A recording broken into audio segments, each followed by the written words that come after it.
हम पहुंच गए पाटन। और पाटन जो है यहाँ पे नेवारी जो कम्युनिटी है, नज़र आ रहा है। सो ये भी जो है ये है यूनेस्को हेरिटेज में आता है।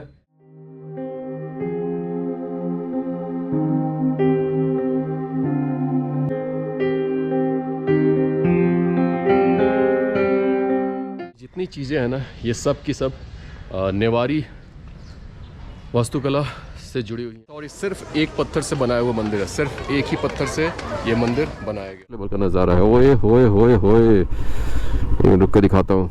ऐसे कैसे तैसे करते हुए पहुँच गए नगरकोट का जो सबसे टॉप पे पॉइंट है। यहाँ पे टावर बोला जाता है। बहुत सारे व्यू पॉइंट देखा हुआ है आपने ना, मत। तो जी यहाँ पे 3 दरबार है।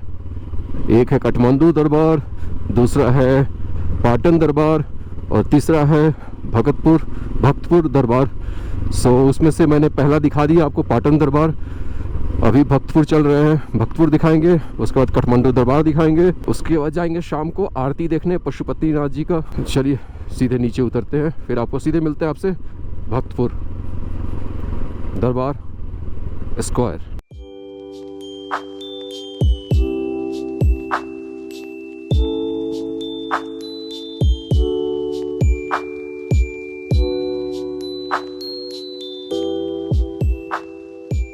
गाइज यहाँ पे है welcome to Bhaktapur. Dear guest, you have to pay the following entrance fee to visit the core area of this culture.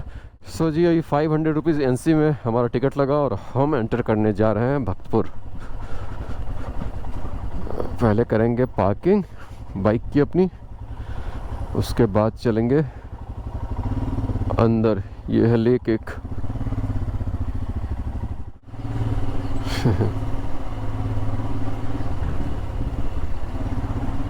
काफ़ी खूबसूरत मंदिर है।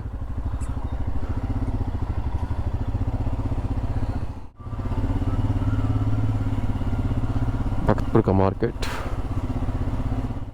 Okay we reached. पहले तो अंदर तक बाइक जाती थी, अभी बाहर ही पार्क करना पड़ रहा है। भक्तपुर दरबार स्क्वायर, जिसको कि हिंदी में भक्तपुर दरबार क्षेत्र के नाम से बुलाया जाता है। इसको स्थानीय भाषा में ख्वापा लाइकू के नाम से जाना जाता है। पुराने भक्तपुर साम्राज्य का शाही महल है जो समुद्र तल से 1400 मीटर ऊपर है। ये यूनेस्को के द्वारा विश्व धरोहर स्थल घोषित है। भक्तपुर दरबार क्षेत्र भक्तपुर के शहर ख्वापा में स्थित है, जो काठमांडू से 13 किलोमीटर पूर्व में स्थित है। इसके परिसर में 4 अलग अलग क्षेत्र शामिल हैं। पूरे क्षेत्र को अनौपचारिक रूप से भक्तपुर दरबार क्षेत्र के रूप में जाना जाता है और ये काठमांडू घाटी का एक अत्यधिक महत्वपूर्ण पर्यटक आकर्षण क्षेत्र भी है।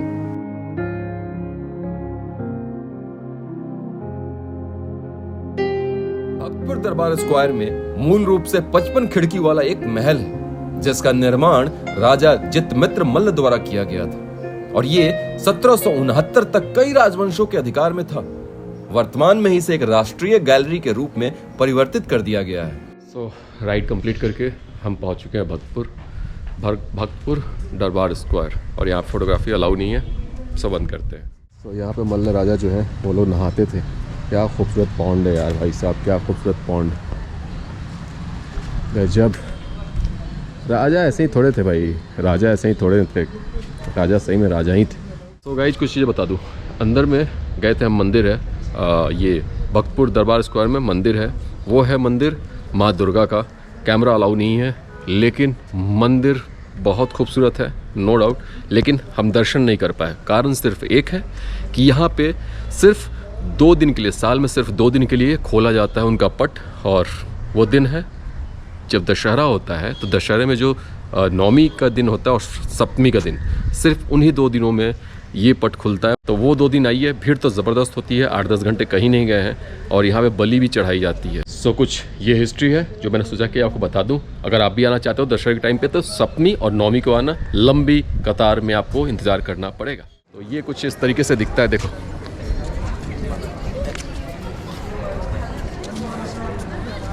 और यहाँ पे रेस्टोरेंट्स भी है, ठीक है। तो आप बैठ करके मज़े ले सकते हो फूड का विथ ये वाले लोकेशन के साथ, मतलब ये व्यू के साथ।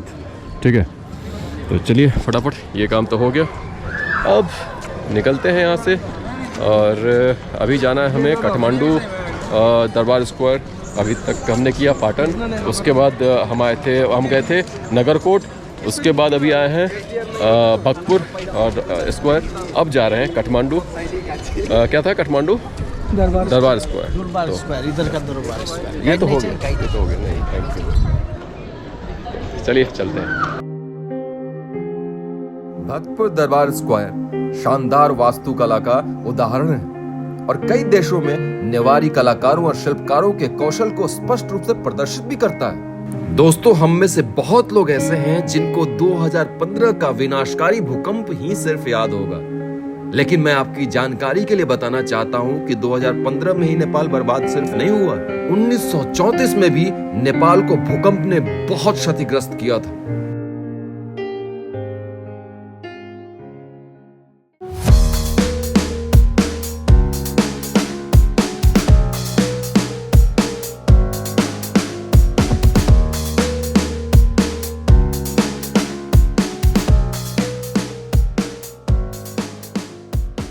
ये देखो नेपाली कल्चर।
तो गाइस हम पहुंचे हुए थे काठमांडू दरबार स्क्वायर, और यहाँ पे पार्किंग ढूंढ रहे, तो पार्किंग तो भैया बहुत ही सड़क पे ही हो रही है, बड़ा कंजस्टेड तरीके से है यार।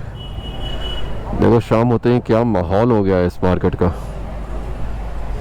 फुल सीपी वाला आ रहा है, कनॉट प्लेस दिल्ली वाला फुल। पता चला है जंगल जंगल बात चली है, पता चला है कि बेसमेंट में पार्किंग हमें शायद से मिलेगी, क्योंकि यहाँ पार्क करना हमारे बाइक के लिए बहुत मुश्किल है।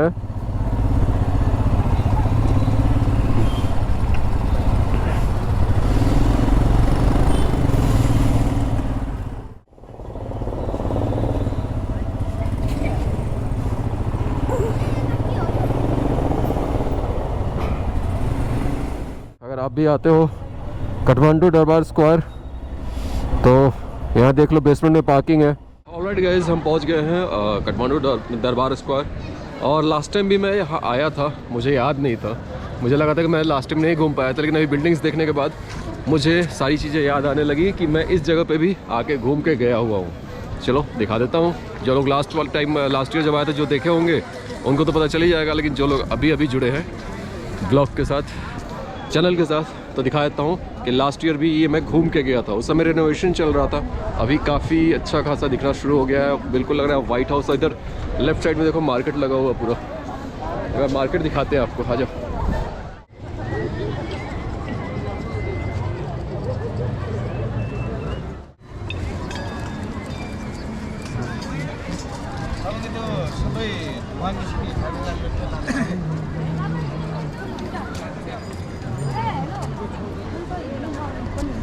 सो गाइस, ये जो मार्केट आपको दिखाया मैंने, मुझे लगा था कि कुछ होगा, कोई डे होगा जिस दिन ये मार्केट लगता होगा, लेकिन नहीं, सातों दिन मार्केट ये लगता है। सो दिखाया। अगर आप भी आ रहे हो, कुछ ख़रीदना चाहते हो, बाइक कार आ रहे हो, भैया सामान लेके जाना है तो ख़रीद लो, लेके चले जाओ, क्योंकि हमारे पास बाइक पे ही ये जगह नहीं है, हम कुछ ख़रीद ही नहीं सकते हैं। सो हमने सोचा कि आपको ब्लॉग के थ्रू, वीडियो के थ्रू बता दिया जाए। सो बता दिया। और ये देखो क्या है, पीछे देखो क्या है, पीछे देखो क्या है, व्हाइट हाउस पहुंच गया हम, व्हाइट हाउस। लास्ट टाइम जब आया था ना तो ये रेनोवेट हो रहा था, साला लड़खड़ाने लगी जबान भी।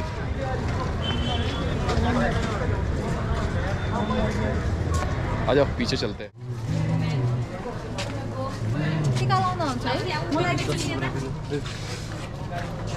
तो दोस्तों ये जो मूर्ति दिख रही है ना, ये है सेतु भैरव जी की मूर्ति और काफ़ी खूबसूरत है भाई, काफ़ी खूबसूरत है, देख रहे हो।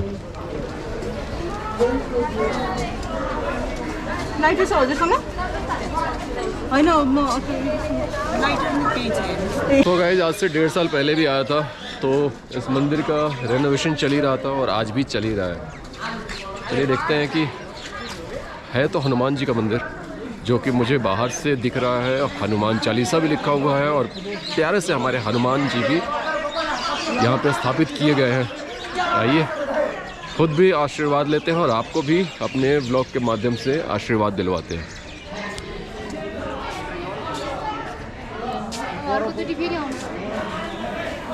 श्री राम श्री राम श्री राम श्री राम श्री राम श्री राम श्री राम श्री राम, जय श्री राम जय श्री राम। क्या खूबसूरत से है भाई, ये देखो, ये है काठमांडू दरबार स्क्वायर का मेन बिल्डिंग जो है, बंद हो चुका है, बट हमने सर से रिक्वेस्ट किया कि सर थोड़ा सा देखने दीजिए कि हमें कल निकलना है, थोड़ा देखने दीजिए। तो उन्होंने बोला जाओ यहाँ से थोड़ा सा जाके देख लो।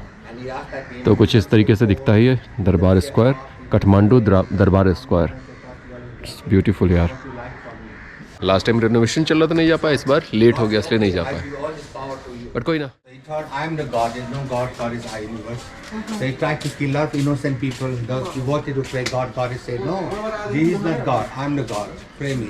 If you pray, I will give you life. If you don't, I will kill you. And everybody worry how to save by him. They pray, God, please help by this demon. So God needs to come, not full of human, half lion, half human, not by the weapon. And by the nails, not in the earth, not in the sky, his feet. It is a beautiful story. And very fascinating. किनकी मूर्ति है ये? ये काल भैरव है, काल भैरव शिव जी का अवतार है। शिव जी का अवतार है। तो गाइस सर बता रहे हैं कि ये काल भैरव है, शिव जी के अवतार है, तो उनकी ये प्रतिमा है। जब हम एंटर कर रहे थे, जब दरबार घूमना हमने शुरू किया था, तो पहले गए थे पाटन दरबार स्क्वायर, तो वहाँ पे चार्ज हमें फ़ी देना पड़ा 250 रुपीज़ NC में। उसके बाद हम गए थे कहाँ पे बाबा, भक्तपुर दरबार स्क्वायर गए उसके बाद, तो वहाँ पे हमें चार्ज किया गया 500 NC में। और जब आप काठमांडू दरबार स्क्वायर आओगे तो यहाँ पे कोई भी चार्जेस नहीं है। लास्ट टाइम भी जब मैं आया था तो उसमें भी कोई चार्जेस नहीं लग रहे थे, और अभी भी कोई चार्जेस नहीं है। तो है चार्ज 150 रुपये नेपाली इंडियन सार्क के लिए, 500 रुपये नेपाली अदर कंट्रीज के लिए, 50 रुपये स्टूडेंट डिस्काउंट। ओके, लेकिन हमें तो रोका ही नहीं किसी ने। और हम अंदर गए नहीं ना। किधर अंदर? अंदर का है। अच्छा अंदर का, ओके। अंदर का चार्ज। अच्छा अंदर का चार्ज है। ओह सॉरी, अंदर जाइएगा तो चार्ज लगेगा, अंदर जा नहीं पाएगा क्योंकि बंद हो चुका था। तो बस यही है, सॉरी 1000 देख लो एक बार। 1000 रुपये है? ओह माय गॉड, ये देखो, ये है प्राइस, एक बार देख लो। हनुमान धोखा दरबार स्क्वायर। सो हम अंदर जा नहीं पाए क्योंकि बंद हो चुका है। टाइमिंग जो था 5 बजे तक का ही था, इसलिए कोई नहीं। मैं सर से रिक्वेस्ट करके गया, थोड़ा सा आपको दिखाया जो मैंने, वो आपने देखा। अंदर जाने नहीं दिया उन्होंने, बट मैं मतलब बहुत रिक्वेस्ट किया तो उन्होंने थोड़ा सा मेरे को दिया चांस कि जाओ वहाँ से देख के आ जाओ। तो मैं जाकर फटाक से देख करके और शॉट लेके आ गया। उसके बाद से गेट बंद कर दिया गया। चलिए अभी चल रहे हैं मार्केट एरिया में, एक्सप्लोर करते हैं, जिसको कहते हैं आसन मार्केट। तो चलिए चलते हैं। भाई को कुछ ख़रीदारी करनी है फैमिली के लिए, तो ख़रीदेंगे भाई साहब। उसके बाद हम वापस चले जाएंगे दर्शन करने पशुपतिनाथ जी का, ठीक है। तो चलिए चलते हैं। तो इस तरीके से है कुछ ये मार्केट, लोकल लोगों के लिए है, लोकल शॉपिंग के लिए मार्केट है पूरा। और यहाँ पे मिलेगा जूस कर रहे हैं, लस्सी। लास्ट टाइम भी मैंने यहाँ लस्सी पिया था, अभी पीऊँगा। तो आ जाते हैं रवीश बाबू, तो पूछते हैं उनसे।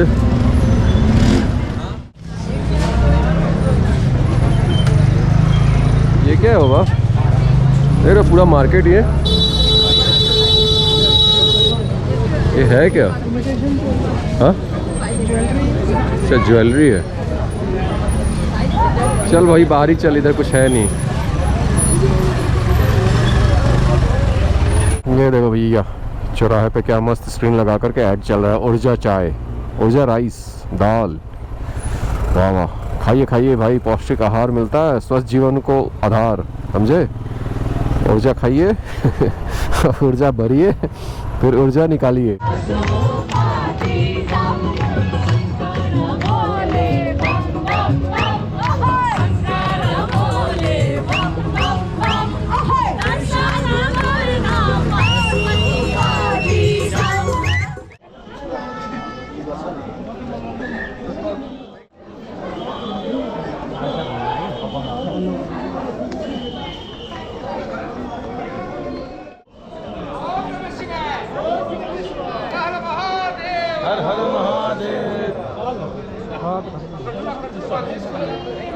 हाँ जी मित्रों, तो हम आए हुए थे पशुपतिनाथ जी के दर्शन के लिए, लेकिन बंद हो चुका है अभी जो है, दरवाज़ा बंद हो चुका है। आफ्टर आरती, शाम की आरती के बाद बंद कर दिया जाता है दरवाजे को, मतलब कि उसके बाद एंट्री नहीं है।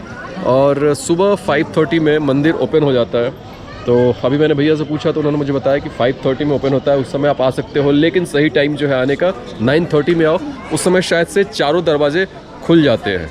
तो आपके पास अगर टाइम हो, अब हमारा क्या है कि हमें कल निकलना है, देखते हैं जैसे प्लानिंग होगी। अगर हम सुबह सुबह निकल गए तो फिर तो दर्शन नहीं हो पाएगा, तो बाहर से ही कहते हैं हर हर महादेव। और लास्ट टाइम जब मैं आया था तो मैंने दर्शन कर लिया, सिर्फ 5 मिनट हम लेट हो चुके हैं। चलिए अभी चल रहा है आरती, चल रहा है रिवर साइड में, वो चलते हैं, वो दिखाते हैं।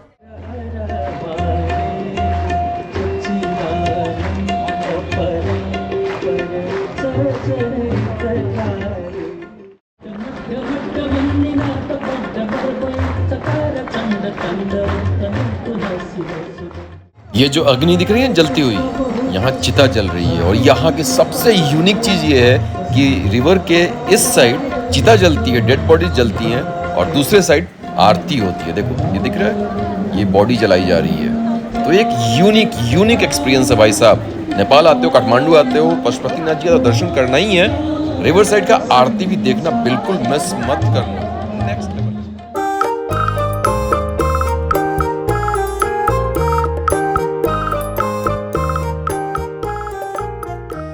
हाँ जी दोस्तों, ऐसे कैसे तैसे करते हुए हमने काठमांडू एक्सप्लोर कर लिया, आपको दिखा दिया। इस सीरीज को, मतलब काठमांडू वाला जो एक्सप्लोर मैंने किया उसको 3 पार्ट में बांटा है। फर्स्ट पार्ट में मैं आप सबको लेकर के गया था, बूढ़ा नीलकंठ जी को दिखाया, दर्शन करवाया। उसके बाद वहां से निकल के हम गए थे स्वयंभू टेम्पल, बारिश के चक्कर में फंसते फंसाते पहुंचे थे स्वयंभू टेम्पल। उसके बाद डिनर करने के बाद हम निकले थे थमिल मार्केट एक्सप्लोर करने के लिए। लेकिन भाई साहब, थमिल मार्केट बिल्कुल लुल पड़ा हुआ था, तो वो फर्स्ट पार्ट था। उसके बाद मैं सेकंड पार्ट में, दूसरे दिन मैं सुबह सुबह निकला, बारिश के चक्कर में फर्स्ट डे बहुत सारी चीज़ें एक्सप्लोर नहीं कर पाया था, तो सेकंड डे मैं निकला और उस दिन मैंने एक्सप्लोर किया। पहले मैं गया पाटन दरबार स्क्वायर, जो कि लास्ट टाइम मैं नहीं दिखा पाया था, मैं भी नहीं देखा था और आप लोगों को भी मैंने नहीं दिखाई थी। तो वो सारी चीज़ें एक्सप्लोर करके फिर उसके बाद निकले हम नगरकोट, जो कि काठमांडू पीपल, मतलब लगभग नेपाल वाले जितने भी लोग हैं जो काठमांडू आते हैं, वो लोग पिकनिक स्पॉट बोल सकते हैं, उनके लिए नगरकोट है, तो वो एक्सप्लोर किया। और हमने सुना था कि नगरकोट से माउंट एवरेस्ट की पीक दिखती है, तो वो सारी चीज़ें हम गए थे। तो सेकंड वाला पार्ट देखिएगा तो आपको समझ में आ जाएगी चीजें। उसका थर्ड पार्ट जो कि ये देखा आपने व्लॉग, इसमें मैंने आपको दिखाया भक्तपुर दरबार स्क्वायर, उसके बाद हम गए थे काठमांडू दरबार स्क्वायर। तो बस ये थर्ड पार्ट था। तो मैं बोलूंगा कि तीनों देखोगे पार्ट ना, तो आप प्रॉपर तरीके से एक्सप्लोर कर सकते हो वीडियो के थ्रू काठमांडू को। सो बस ये व्लॉग में यही था। अगर ये वीडियो पसंद आया हो तो प्लीज लाइक शेयर सब्सक्राइब करना बिल्कुल ना भूलें। Thank you so much for watching guys, bye bye, take care and जय हिंद, and please save girl child please.